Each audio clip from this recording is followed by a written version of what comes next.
네, 부동산공법의 배문환입니다. 자, 부동산공법의 기본 용어 두 번째 시간. 이번에는 광역도시계획에 대한 내용들을 기초적인 내용들 한번 살펴보도록 하겠습니다.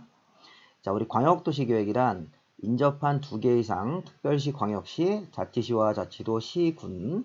자, 이렇게 우리나라에는 이렇게 6개의 도시의 단위가 있는데 이 도시 단위 중 2개 이상 도시를 이 광역계획권으로 지정을 하고 그 안에 들어가서 장기적인 발전 방향과 기능의 상호 연계 등을 목적으로 수립하는 계획이 행정계획. 자, 이렇게 광역도시계획을 정의할 수 있습니다. 2개 이상 도시를 광역계획권으로 묶고 그 안에다가 장기적인 발전 방향을 세워주는 계획이 광역도시계획입니다. 그러면 광역계획권은 이 전체 자체를 여러 개의 도시를 하나로 묶어서 그 안에다가 수립하는 계획이고 이 도시계획 체계상 최상위 계획으로 분류할 수 있습니다.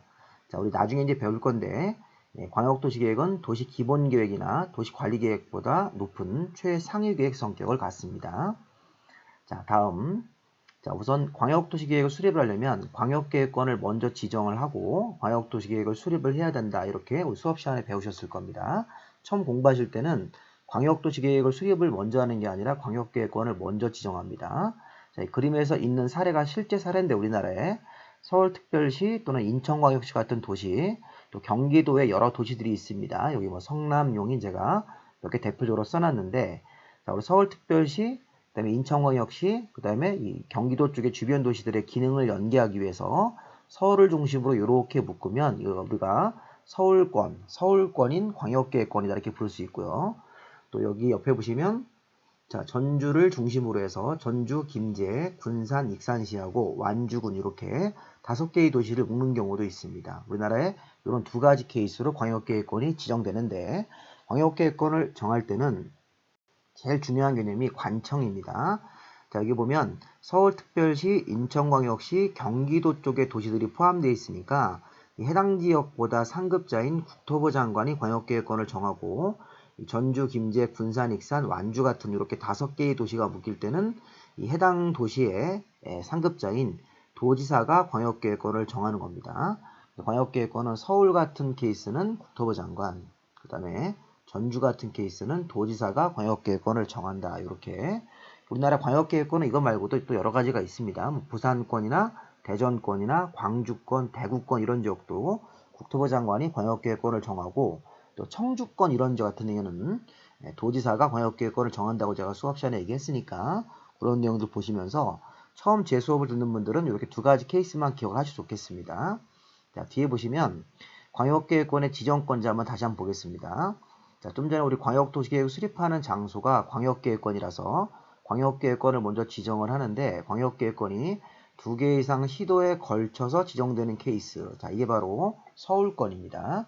여기서 말하는 시도는 서울특별시, 인천광역시, 경기도가 포함되어 있다는 뜻이기 때문에 2개 이상 시도에 걸쳐 지정되는 서울권, 이런 광역계획권은 국토부 장관이 광역계획권을 지정을 합니다. 지정권자가 변경도 할 수 있는 것입니다. 광역계획권이 같은 도 안에 지정된다. 아까 우리 전주권 같은데 전주권 같은 경우는 그 5개의 도시가 전라북도 안에서 지정되기 때문에 전라북도지사 같은 도지사가 광역계획권을 지정을 한다. 이렇게 지정권자라는 관청을 꼭 기억하셔야 됩니다. 기본입니다. 이런 것들은. 자, 그러면 이제 광역계획권이 지정되고 나면 광역도시계획을 수립을 해야 되겠죠. 그 안에 들어가서 광역도시계획을 수립하고 상급자한테 승인받는 관청. 자, 우선 광역계획권이 같은 도 안에 있으면 우리 앞에서 봤듯이 전주권 같은데 전주권이면 아까 전주시장 결국에는 공동수립인데 전주, 김제, 군산, 익산, 완주 같은 그런 해당 시장 군수가 모여서 공동수립해가지고 도지사한테 승인 신청 이렇게 가야 되는 거고 광역계획권이 2개 이상 시도에 걸치는 경우는 아까 우리 서울권이죠. 서울특별시, 인천광역시, 경기도가 포함되어 있는 2개 이상 시도에 걸쳐 지정되는 경우는 해당 서울시, 또 인천광역시, 경기도의사가 모여서 공동수립해서 국토부 장관에게 승인 신청을 넣어야 되겠죠. 자, 이렇게 수립권자가 공동수립해서 상급자한테 승인을 신청하는 것입니다. 그래서 광역계획권을 지정을 하고 광역도시계획 공동수립한 다음에 상급자한테 승인을 받는다. 이런 케이스를 잘 우리가 기억을 하셔야 됩니다. 자, 뒤에 마지막 정리를 해보시면 광역도시계획은 이렇게 공동수립하는 수립권자가 수립을 해서 최종적으로 상급자한테 승인을 받는 것입니다. 이 색깔별로 이렇게 구별해서 보시면 되겠는데, 자, 먼저 주의할 점은 시도지사가 공동 수립하거나 시장문수가 공동 수립할 때 사전에 먼저 광역계획관에 가서 그 지역의 인구, 경제, 사회, 문화 같은 기초조사를 의무적으로 하여야 합니다. 자, 우리가 수립할 때 먼저 해야 되는 절차가 있다는 거예요. 기초조사. 인구, 경제, 사회, 문화를 조사 측량하여야 한다. 자, 그리고 공청회를 열어서 주민 전문가가 참석해서 주민 전문가가 의견을 제출할 수 있다. 이렇게 제출된 의견 중에서 타당하면 반영을 해야 됩니다. 공청회를 열어서 주민 의견 같은 것도 들어야 되고 수립권자가 그리고 지방의회 의견도 들어야 되는 것입니다. 그러면 기초사안 자료, 의견 청취한 자료를 잘 모아서 수립안을 만드는 겁니다. 초안을 만들어서 승인 신청으로 이렇게 올라가는 겁니다. 시도의사가 공동 수립했을 때는 국토부 장관에게 승인 신청, 시장문수가 공동 수립했을 때는 도지사에게 승인 신청. 그러면 시도지사가 공동 수립해서 승인 신청을 하면 이 장관이 승인 신청을 받습니다. 그러면 장관은 다른 관청과 업무 협의를 하고 중앙도시계획위원회라는 심의, 중앙도시계획위원회 전문가들이 모여서 회의하고 투표하는 그 심의를 거쳐서 심의가 통과되면 국토부 장관 이름으로 승인이 나오는 거고요.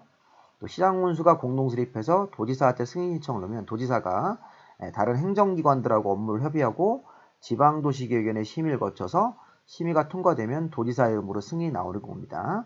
자, 주의할 점은 장관과 도지사가 승인을 했으면 국토부 장관하고 도지사가 승인했을 때는 그 관련 서류를 외부로 발표하는데 이걸 공고라고 합니다. 공고할 때는 송부합니다. 송부. 송부자가 좀 빠졌는데 국토부 장관이 시도지사에게 송부해서 송부받은 시도지사가 그 내용을 공고한다. 그리고 도지사가 승인했을 때는 송부해서 시장문수가 또 송부를 받겠죠? 시장문수가 송부를 받아서 그 내용을 외부로 공고하도록 되어 있습니다. 자, 이런 흐름으로 여러분들 용어 정리를 하시면서 공부를 광역도시계획 내용들을 정리를 좀 하시면 기본적인 용어들을 정리하셨다고 볼 수 있겠습니다.